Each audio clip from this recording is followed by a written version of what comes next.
Start. आज रक्षा मंत्री ने कहा कि देर सबेर भारत और चीन को परमाणु शक्ति से जुड़े मुद्दों पर आपसी विश्वास का माहौल पैदा करने की दिशा में बातचीत करनी चाहिए। इस सिलसिले में परमाणु परीक्षण के बाद से दोनों के बीच बातचीत में कुछ ठहराव आ गया था। इसी ध्येय को लेकर चीन के साथ कुछ प्रारंभिक बातचीत शुरू करने पर विचार विमर्श चल रहा है।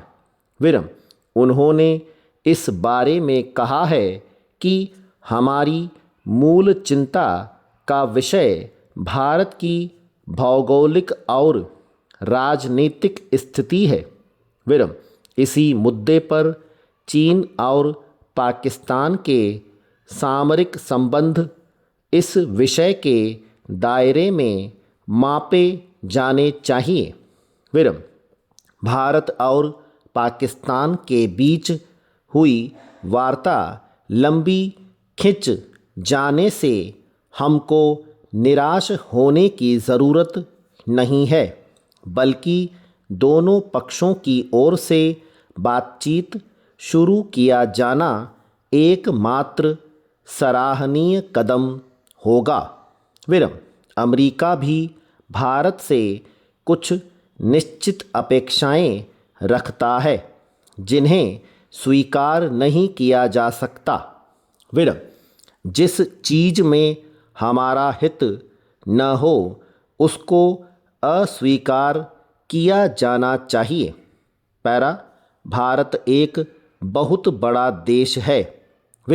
यह किसी भी हालत में किसी से कमज़ोर पड़ने वाला नहीं है।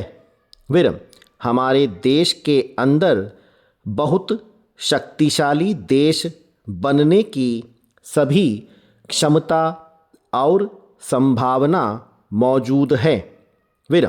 भारत एक विकसित शक्तिशाली देश है, इससे इनकार नहीं किया जा सकता है। इसलिए अमेरिका को चाहिए कि वह भारत की सुरक्षात्मक चिंताओं को समझे और जो अपरिहार्य हैं उसे स्वीकार करना चाहिए। अमेरिका ने परमाणु एवं अनेक मुद्दों पर चीन के साथ पहले ऐसा ही कुछ किया था। उन्होंने कहा कि अमेरिका को यह समझना होगा कि दुनिया बहुध्रुवी जगत की ओर बढ़ रही है। भारत उन ध्रुवों में से एक है। अपने एक महत्वपूर्ण बयान में रक्षा मंत्री ने कहा है कि यदि उग्रवादियों को लोकतांत्रिक प्रक्रिया में शामिल कर स्वतंत्र और निष्पक्ष चुनाव के जरिए प्रशासन में भागीदार बनने का अवसर दिया जाए तो कुछ स्थानों पर इस विवाद का एक राजनीतिक समाधान खोजा जा सकता है।